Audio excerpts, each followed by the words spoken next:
믿음은 돌파의 왕이다 라는 제목으로 말씀 같이 나누겠습니다. 현재 우리가 살아가는 이 세상은 미국과 중국이라고 하는 큰 양대 산맥처럼 그 거대한 나라의 영향력을 받으면서 살아가고 있죠. 그런데 많은 전문가들이 거기다가 그만한 국력을 가지고 세계에 영향력을 끼칠 만한 나라가 어디 있겠느냐라고 물어봤을 때 많은 사람들이 그 나라를 인도라고 얘기를 합니다. 여러분들이 인도라는 나라를 어떻게 기억하고 어떤 정도로 평가하고 있는지 모르겠지만 어찌되었건 많은 사람들은 그렇게 얘기합니다. 인도가 정말 그런 만한 영향력을 가진 나라 아닌가? 그 정도의 저력을 가지고 있는 나라가 되었죠.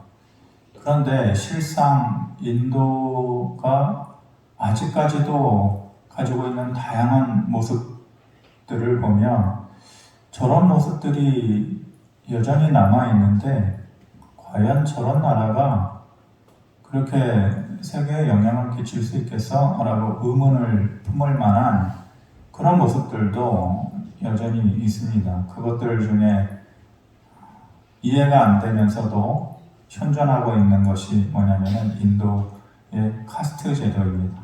카스트 제도. 저와 여러분들이 학교 다니면서 시험 보느라고 몇 번 정도는 공부를 해봤을 또 들어봤음직한 그런 인도의 제도죠. 인도의 대략 3,000년 전, 정확하게는 한 3,500년 전경부터 인도에 내려오는 인도 사회의 계급 제도를 얘기하는 것이 이 카스트 제도인데 크게 4개의 계급으로 나누어집니다. 제일 높은 계급은 브라만이라고 하는 계급이에요. 종교 지도자들, 가장 높은 지위에 있는 사람들이고 그 바로 밑이 이제 귀족이나 왕족들이 속한 크샤트리아라고 하는 이제 계급이 있고 그 밑에 이제 농민이나 상공인에 속하는 사람들, 이제 바이샤라고 하는 계급이 있고 제일 밑에 이제 천민이나 노예 계급에 속하는 사람들, 수드라라고 하는 계급. 21세기에 그런 아직까지도 이 조선 우리나라의 그 양반 노비 이런 것처럼 있는가 궁금해서 한번 제가 인도에 10년 넘게 선교하신 선교사님한테 이제 물어봤어요. 그랬더니 여전히 남아있다. 여전히 사회 전반적으로 남아있는 것은 아니지만 여전히 이 뿌리 깊은 생각들이 삶의 현실 속에 남아있다. 그렇게 얘기를 합니다. 어떤 분이 인도에 남아있는 이 제도의 현실에 대해서 쓴 글이 있어서 얼마 전에 읽어봤는데 인도에 사람들이 북적대는 시장을 걸어가고 있는데 뒤에서 어떤 사람이 종을 딸랑딸랑 치면서 그렇게 사람들 많은 그 숲과 같은 곳을 막 헤치고 가더라는 것이에요. 근데 사람들이 그 사람을 보니까 행색이 너무 남루하고 거짓거리고 그리고 사람들이 막 흉측한 표정을 하면서 그 사람을 피해가지고 마치 홍해 갈라지듯이 쫙 갈라지면서 그 사람이 뭔가 대단한 사람인 것처럼 종을 딸랑딸랑 치면서 이렇게 가더라는 거에서 아니 저 사람은 도대체 뭐냐 물어봤더니 그 사람이 얘가 He's a Dalit, untouchable 이렇게 뭐냐 이 사람 달리트예요. 달리트. 그 사람 불가촉 천민이에요. 불가촉 혹은 불접촉. 절대로 접촉해서는 안 되는, 만져서도 안 되고 서로 부딪혀서도 안 되는 천민인데 서로 부딪히면은 마치 저주가 옮겨가는 듯한 그렇게 천민 중에서도 수드라가 가장 밑에 계급인데 그거보다도 훨씬 밑에 인간 취급을 해주지도 않고 당사자는 받지도 못하는 그러한 사람이 이 달리트라는 절대로 만져서는 안 돼. 그래서 종을 왜 딸랑딸랑 치느냐? 달리트 지나갑니다. 달리트 지나가요. 피하세요. 혹시라도 저하고 부딪히면 이 저주받았다고 생각해서 저한테 돌을 던지고 침을 뱉고 저를 때리고 혹은 심하게는 저를 죽이기도 하는데 제발 그러지 좀 마세요. 그러면서 자기가 그런 의미에서 자랑스러워서가 아니라 자기 보호 차원에서 종을 치면서 저 피하세요. 저하고 접촉하지 마세요. 이러면서 지나간다는 것이죠. 21세기를 살아가는 이 시대에 저런 모습이 있나? 이처럼 사람들 사이에서는 이해가 되지 않지만 문화적으로, 전통적으로 사람들의 생각 속에 깊이 뿌리 박혀 있는 쉽게 뽑아내지 못하는 이러한 생각들이 있어요. 이런 관점에서 보면 오늘 본문도 상식적이지 않은 선에서 출발을 하고 있는 것이죠. 한 명의 중풍병자가 나와요. 이 사람이 조금 전에 말한 인도의 그 카스트 제도에 따르면은 이 달리트와 같은 사람, 달리트, 언터처블, 불가촉 천민과 같은 사람. 이게 나병이든지 중풍병이든지 이 사람이 육신적으로 불쌍하게 질병을 얻었구나 이런 것이 아니라 사람들의 생각은 어땠냐? 저 사람이 하나님으로부터 징계를 받아서 심판을 받아서 자기의 죄로 인해서 저렇게 되었다라고 생각하니까 불가촉해라. 절대로 가까이에서는 안 된다. 저주가 옮긴다. 이렇게 생각했다라는 말입니다. 겨우 가족들만이 어쩔 수 없이 그를 떠나지 못하면서 간병하는 그런 분위기였겠죠. 성경에는 그런 배경까지는 설명하고 있지 않지만은 그런데 그 사람이 사는 곳 근처에 예수님께서 오신 거예요. 머무신 거예요. 자기도 예수님을 만나서 병 고침을 받고 싶은 생각이 얼마나 많았겠어요.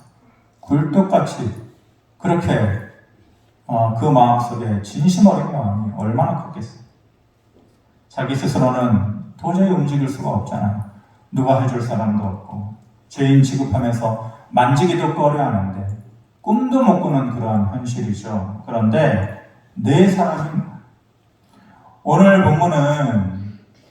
본문의 주인공이 어떤 사람들은 설교에서 항상 예수님이 빠지면 안 되고 항상 예수님이 주인공이고 그런데 죄송하지만 이 본문이 예수님이 주인공이 아니에요. 이 중풍병자가 주인공이 아니에요.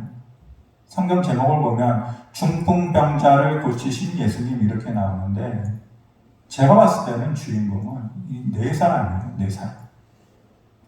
네 사람이 등장을 해요. 친구인지 이웃인지 모르겠지만 그리고 이 중풍병자하고 어떤 인연이 있는 사람인지 모르겠지만 그 사람들이 찾아와서 중풍병자를 침상에 눕혀가지고 침상째로 예수님께로 데려가기로 작정을 한 거죠. 모든 사람들이 부정한 사람이야. 그 사람 가까이 하면은 저주가 옮겨 이렇게 생각하고 피하는데 이 사람들만은 달랐어요. 이 사람들이 예수예요. 이 사람들이 작은 예수님. 예수님께서 냄새나는 세상에 죄인들 득실되는 가까이 하게 되듯이는 우리 곁에 하나님의 아들이지만 우리 곁에 오셔서 우리를 살피시고 고치시고 구원시키시고 그럴 이유가 뭐가 있어요? 예수님께서 그런 모습으로 우리를 바꿔놓으셨어요. 이 사람들이 마찬가지. 냄새나고 모두가 피하는 이 사람에게 이 네 사람이 다가간 것은 예수 그리스도의 심장이 그들에게 있었던 것이죠. 그러니까 예수님께서 이 네 사람을 봤을 때에 딱 느낀 거예요. 야, 너 내 과다. 너 안에 나 있다. 예수님께서 보자마자 느낀. 이 사람들이 예수님께 왔을 때 이미 많은 사람들이 진을 치고 있어가지고 도저히 예수님께 가까이 갈 수가 없어요. 다들 욕심과 사정이 있었겠죠. 나도 좀 병고침을 받고 싶다. 예수님 말씀 듣고 싶다. 근데 누가 그 자리를 쉽게 내주나요? 안 그렇죠. 다 사연들이 있는 사람들인데. 그래서 어땠다고 했습니까? 그 중풍병자를 데리고 침상째로 지붕으로 올라갔다라고 말합니다. 몇 번 얘기 드린 대로 이스라엘은 주택 구조가 단층 구조예요. 대부분이 단층. 조금 높으면은 복층, 2층으로 되어 있든지. 아마도 이 집은 지붕을 가진 단층 집이었을 것 같아요. 올라간 이유가 뭐예요? 지붕을 뜯어내고 예수님이 있는 공간 바로 위로 그 중풍병자를 내리겠다라고 하는 황당한 계획을 이 사람들이 머릿속에 가지고 어떻게 이런 계획을 세우죠? 남의 집에 쳐들어가가지고 지붕을 뜯어내고 그 주인이 어떻게 나올지 그거는 생각도 안 하고 그냥 이 사람을 예수님께로 내려야겠다. 황당한 계획을 하고 있는 거죠. 근데 이 계획이 딱 적중했어요. 지붕으로 내려오는 그 사람을 보면서 예수님께서 감동하신 것이죠. 정확하게 말하면 그 중풍병자가 불쌍해서 그 사람을 구해준 게 아니에요. 정확하게 말하면 그 네 사람의 열심이 눈에 들어온 것이고 이렇게 하면은 이 사람이 분명히 나을 것이다 라고 하는 그 사람들 마음속에 있었던 그 진실된 믿음, 그 확실한 믿음이 예수님께서 보이셨기 때문에 그것을 보시고 예수님께서 그를 고쳐주신 것이에요. 5절에 이렇게 말씀하십니다. 예수께서 그들의 믿음을 보시고 중풍병자에게 이르시되 작은 자여 내 죄의 사함을 받았느니라 하시니 분명히 그 사람이 낫게 된 이유가 뭐예요? 그들의 믿음을 보시고 그들의 그 네 사람의 믿음을 보시고 다시 말하면 그 사람들이 하나님의 마음을 움직이는 믿음을 가졌다는 거예요. 속된 표현으로 하나님께 먹히는 믿음이에요. 먹히는 믿음. 좀 특별한 믿음인데 제가 이 믿음을 직진형 믿음이다. 돌파형 믿음이다. 이렇게 한번 이름 지어봤습니다.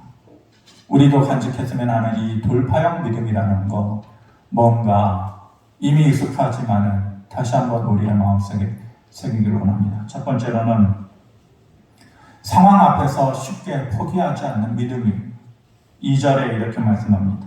많은 사람이 모여서 문 앞까지도 들어설 자리가 없게 되었는데 어떻게 해서든지 이 사람을 고쳐주려고 했는데 막상 가보니까 상황이 심각해요. 사람들이 인산인해를 이루고 있는 거예요. 하지만 어려움은 이미 출발할 때부터 있었어요. 계속해서 어려움이 있었어요. 가려고 하니 이 사람은 중풍병자예요. 도저히 움직일 수도 없고 이 사람은 어떻게 데리고 가지? 거기서부터 이 문제에 부딪히게 되는 거예요. 난관이 생기는 거예요. 그래, 침상째로 들고 가자. 모르겠다. 그렇게라도 하고 가자. 하나의 문제를 해결해서 예수님 안까지 갔는데 도저히 예수님을 볼 수가 없는 거예요. 사람들이 너무 많아가지고. 이제는 어떻게 해야 되냐? 포기하지 않고 다시 지붕으로 올라가자. 그러면 어떻게 할 것이냐? 야, 지붕에서 무슨 방법이 있어? 창문으로 들어갈 수도 있는 것도 아니고 그 침상째로 뜯어내자. 이 지붕을 이게 사람이 물론 우리가 생각하는 콘크리트 벽이 아니에요. 아마도 이스라엘 사람들의 전통 가옥 양식 보면은 지푸라기하고 진흙 같은 거 이렇게 굳게 이렇게 만들어가지고 하니까 이게 가능했겠죠. 어찌되었건 지붕을 뜯어내자. 그런데 뜯어내고 나서 어떻게 해요? 뜯어냈는데 119처럼 누가 구조대원이 와가지고 이 사람 이렇게 안고 내려가요? 침상째로? 이 사람들이 미리 그렇게 될 줄 알고 도구들을 준비해 갖고 왔나요? 침상째로 갖고 온 것만 해도 그것도 대단한 건데 이제 어떻게 이 사람을 내리느냐. 계속해서 연속되는 어려움에 부딪히는 거죠. 근데 그 상황 속에서 포기할 수 있죠. 포기할 만하죠. 포기할 이유가 분명히 있어요. 처음부터 그랬어요. 야, 이 사람 어떻게 데려가? 침상째로 데려간다고? 말도 안 돼. 안 돼. 이 사람 안 되니까 포기하자. 이유가 돼요, 이유가. 야, 저렇게 사람이 많은데 예수님께로 어떻게 가? 그냥 돌아가자. 행여 예수님 다시 오신다면 사람들 좀 적을 때 그때 가자. 이유가 돼요. 충분히 그렇게 해도 누가 욕하지 않아요. 명분이 있잖아요. 올라가가지고 이 사람은 어떻게 내려? 우리가 구조돼야? 이 사람 행여 내리다가 이 사람이 자기 힘으로 버틸 수 있어야 되는데 수평을 유지해야 되는데 행여 떨어져가지고 목이라도 부러져서 죽으면은 오히려 배보다 배꼽이 더 큰데 어떻게 내리라는 거야? 충분히 안 해도 되는 이유가 돼요. 그런데 포기하자. 직진형으로 돌파형 믿음을 가지고 끝까지 나아가는 거죠. 소경거지였던 바디메오도 이 돌파형 믿음의 소유자예요. 예수님 고쳐주세요. 당신 아니면은 제 인생 남은 인생 무슨 소망이 있겠습니까? 조용히 안 해? 당장 꺼져. 너같이 더러운 자가 예수님께로 올 수 있는 자격이 있을 거라고 생각해. 기가 죽어야 되잖아요. 그렇지. 나 같은 자가 뭐 예수님 앞에 나올 수 있겠어. 거기서 포기하지 않고 마음속에 돌파형 믿음이 발동이 되잖아요. 다윗의 자손 예수 그리스도 나를 불쌍히 여길 수 있어요. 포기하지 않고 직진형으로 나아갑니다. 방금 말한 것들이 상황적으로 어려운 것이라면 사람들이 주는 시선은 또 다른 어려움이었어요. 그렇게 사람들의 시선을 이겨내니까 주님의 시선이 이제 보이는 거죠. 사람들이 시선이 얼마나 따가웠겠어요. 침상째로 누가 오는 걸 보고 야, 참 별난 열심이다. 뭐 저렇게까지. 아, 그리고 중풍병자를 왜 여기 데려오는 거야? 저 죄인을 왜 이 깨끗한 우리 사이에 저 벌 볼일 없는 사람을 왜 그 따가운 사람들의 시선을 다 극복하고 나서 지붕을 뜯고 그 침상째로 그 중풍병자를 내리니까 누구의 시선이 보이는 거예요? 예수님의 시선과 딱 맞닥뜨리는 거예요. 그 주변의 사람들, 그 지붕 뚫린 위에 그 사람들과 시선이 맞섰을 때 능멸의 눈초리, 조롱하는 눈초리, 비난의 눈초리, 뭐하는 짓이야? 남의 집에 와가지고 다시 고쳐낼 거야? 이렇게 먼지 풀풀 내고 이렇게 모두에게 불편을 주고 뭐하는 짓거리냐? 그런 눈초리를 다 극복하고 나니까 주님의 눈초리가 보여요. 주님의 눈초리는 주님의 시선, 어떤 시선이 있을까요? 주님이 그들의 눈을 보았을 때 아마 주님이 우시셨을 거예요. 번긋이 웃으시면서 말씀 안 해도 분명히 그렇게 말씀하셨을 거예요. 됐다. 야, 너 됐다. 그만하면 됐다. 돌파형 믿음을 가진 사람들만이 주님의 인정을 받고 주님의 따사로운 시선을 자기 것으로 가질 수가 있는 것입니다. 두 번째로 그들의 믿음, 어떤 믿음입니까? 예수님만 바라보는 믿음. 7절에 같이 한번 읽어보겠습니다. 시작. 이 사람이 어찌 이렇게 말하는가?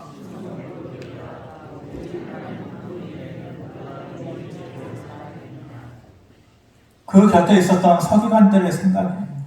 못난 사람들이죠. 예수님 일거수일투족 보면서 어떻게든지 잘못을 끄집어내서 어떻게 하면 붙잡을까, 어떻게 하면 죽일까 이런 생각하는 사람들이에요. 그런데 그 황당한 모습을 보면서 예수님께서 말씀하시기를 너 죄 사함 받았다 라고 하시니까 이 불만스러운 거예요. 지가질 게 뭔데? 죄 사하는 권능은 하나님만 가지고 계시는데 지가 뭔데? 이거 신성모독이다. 이거 붙잡아가지고 대제사장과 바리새인들 그리고 공회 앞에 얘기하면 저 꼼짝없이 잡아다가 죽일 수 있는 거리 하나 만들었다. 이렇게 생각한 거예요. 그런데 그만한 충분한 힘을 가지고 있었던 사람들 아니에요? 그런 배경을 가지고 있었던 사람 아니에요? 행여나 그 사람들이 그거를 크게 확대해서 사건화 시켰으면 예수님이 어려웠겠죠. 그리고 이러한 사실에 동조했던 사람들 공범으로 몰려가지고 같이 어려움을 겪거나 행여 혹은 죽을 수도 있는 그런 상황이에요. 서기관들이 그런 생각을 했을 때에. 그런데 그 네 사람 어때요? 아랑곳하지 않아요. 예수님만 바라보고 있는 것이죠. 그 사람들이 무슨 말을 하든 무슨 생각을 하든 어떤 표정으로 어떤 시선으로 째려보든 예수님만 바라보는 거예요. 예수님의 말씀에만 집중하고 있는 것이고 예수님께서 하실 일을 기대하고 있는 것이고 예수님께서 보이실 능력만 집중하고 있는 것이에요. 예수님만 봐. 그래서 내가 하나님만 보면 하나님도 나만 봐요. 그 말 기억하세요. 내가 하나님만 보면 하나님도 나만 봐요. 부모와 자식이 그렇죠. 자식이 부모만 보면 부모도 자식만 봐요.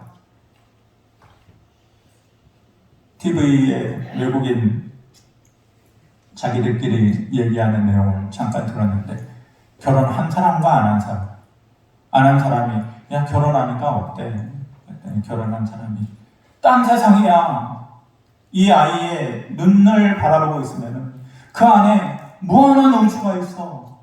평안함이 있어. 그 아이를 내가 꼭 지켜줘야만 할 것 같은 무한 책임을 느껴. 나 절대로 과거로 돌아가지 않을 거야. 그 사람의 과거가 어땠는지는 모르죠. 미국 사람이니까 뭐 마약을 했는지 뭐 범죄를 저질렀는지 모르는데 절대로 과거로 돌아가지 않을 거야. 이 아이에게 무한 책임을 가지고 이 아이를 지켜줄 거야. 이 아이가 그 아빠의 눈만 처럼처럼 바라보니까 그 아빠는 없던 책임감 비실비실대고 무책임하고 무능력하고 자기 욕심적이고 자기 중심적이었던 삶을 버려버리고 다른 사람이 되는 거예요. 무한 책임을 가지고 슈퍼맨처럼 초능력을 가진 아빠가 되어서 이 아이를 지켜주려고 하는 것 아니에요? 하나님과 우리 사이가 그래요. 내가 하나님만 보면 하나님도 나만 봐요. 서기관들의 실수가 뭐예요? 예수님께서 죽을 사람 살려놓으시면은 야 하나님의 아들이라고 그러더니 진짜 맞네. 증명해 보이시네. 그런데 사사로운 생각에 그 믿음이 가로막히고 있는 거예요. 믿음 생활 잘못하는 사람들의 실수가 이래요. 더 중요한 것에 집중해야 되는데 본질적인 거에 집중해야 되는데 신앙생활 하다 보면 도대체 믿음에 있어서 본질 속으로 들어가지도 못하고 껍데기만 중요하다는 거예요. 껍데기만 중요하다는 거예요. 그것이 믿음이냐? 그것이 십자가의 도냐? 그것이 하나님의 사랑이냐? 이 본질에 집중을 해야 되는데 이거를 어떻게 해요? 세상에서는 이거를 어떻게 하는데? 주변의 것에만 관심이 있고 마음을 빼앗기는 거. 결국 그 본질에는 한 번도 깊게 들어가지 못하고 껍데기 인생을 사는. 우리의 믿음은 어떠한 상황 가운데서도 예수님만 바라보는 그런 믿음이어야 될 것입니다. 그 상황을 어떠한 상황이라도 야 예수님이라면 무한 책임을 가지고 거뜬히 해결하실 것이야. 그런 믿음을 우리가 가지고 외부적인 요인들 그것이 사람의 말이 되었건 사람들의 생각이 되었건 사람의 방법이 되었건 그런 것들에 내 마음을 빼앗기지 아니하고 예수님만 바라보는 그런 믿음, 이것이 예수님께서 감동하신 돌파형 믿음. 마지막 세 번째, 맡기면서 최선을 다하는 믿음이어야 돼요. 우리의 신앙생활하는 동안에 가지는 실수가 뭐냐면은 우리가 너무 획일적으로 신앙생활하려고 해요. 너무 유연하지 못한 신앙생활을 하려고 해요. 어떨 때는 하나님께 완전히 맡겨야 되는 경우가 있어요. 그럴 경우가 있어요. 어떨 때는 하나님께 맡기기도 해야 되지만 최선을 다해야 되는 경우가 있어요. 또 어떨 때에는 기도하는 것보다도 내 몸 스스로 움직여서 내가 해야 되는 경우가 있어요. 공부 같은 것이 그런 거죠. 공부가 기도한다고 답이 딱딱 보이나요?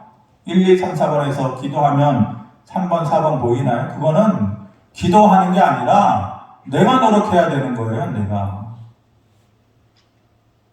근데 저는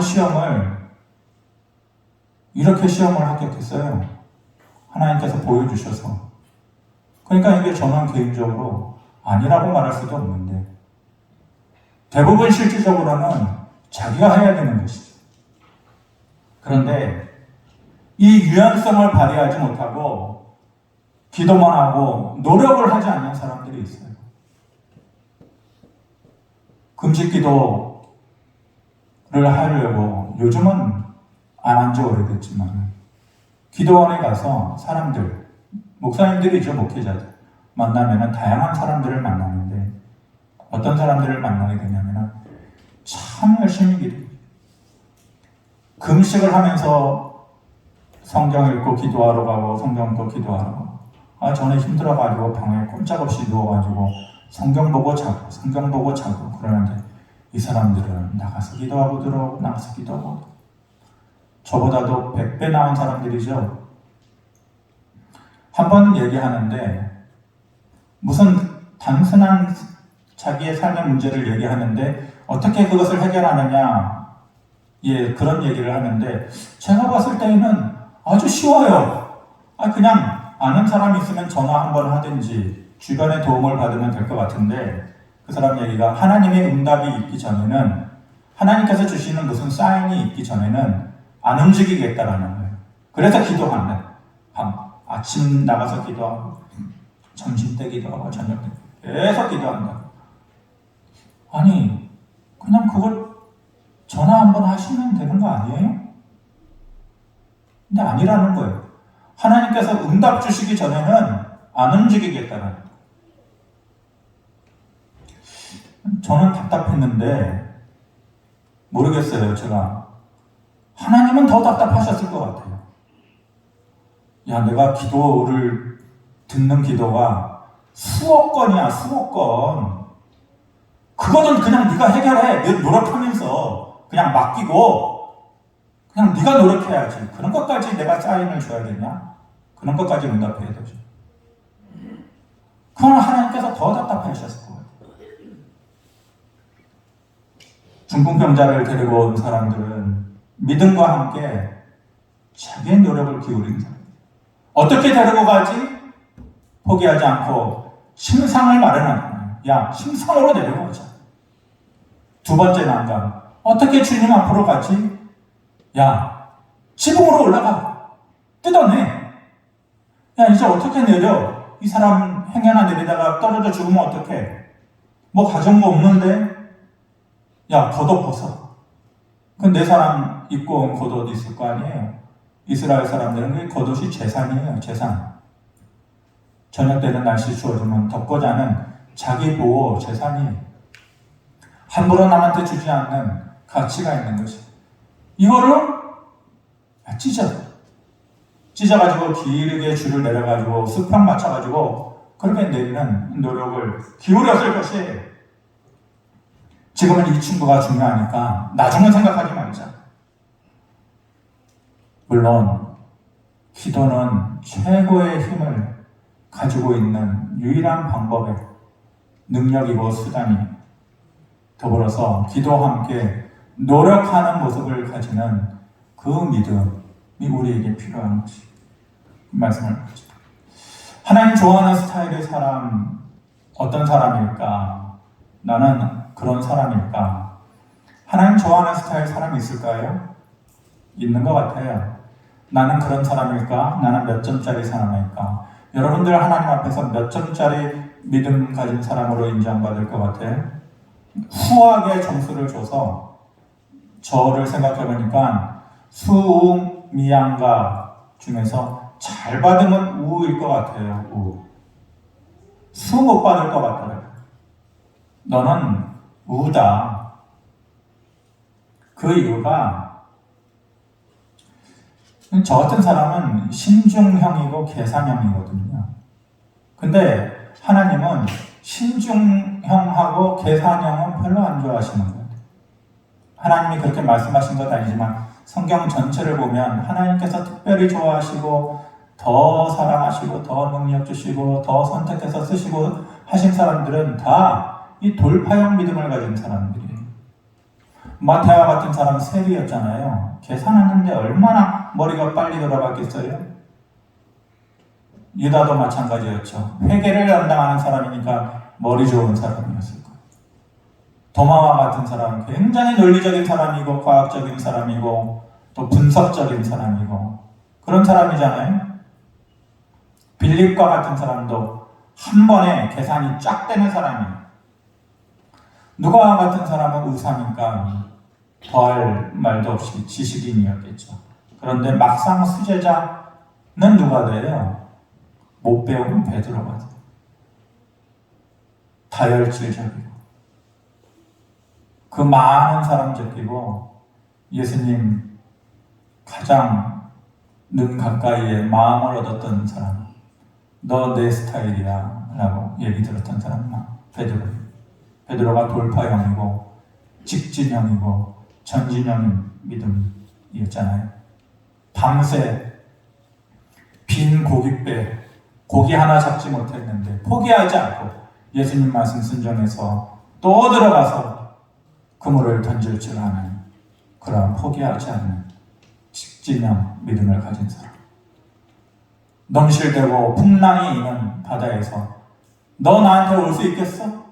이 파도가 너를 덮치고 죽을 수도 있는데 그런데 겉옷을 걷어시키고 그 시퍼런 바다 위로 발을 던져서 예수님께로 무작정 걸어가는 그런 믿음을 가진 사람. 예수님 3번 부인하고 넌 자격 없어. 너 같은 자가 예수님 다시 볼 수 있겠어. 그 마음 가운데 예수님 다시 찾아오십니까? 생명의 길은 주님밖에 없는 걸 어떡하라고요? 나는 이렇게 못나고 부족한데 주님께 갈 수밖에 없는데 어떡하라고요?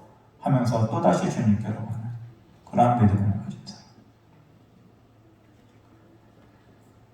내가 하나님의 얼굴을 보고자 하면 하나님은 이미 내 얼굴을 보고 계셔요. 여러분들 잘 기억하시기 바랍니다.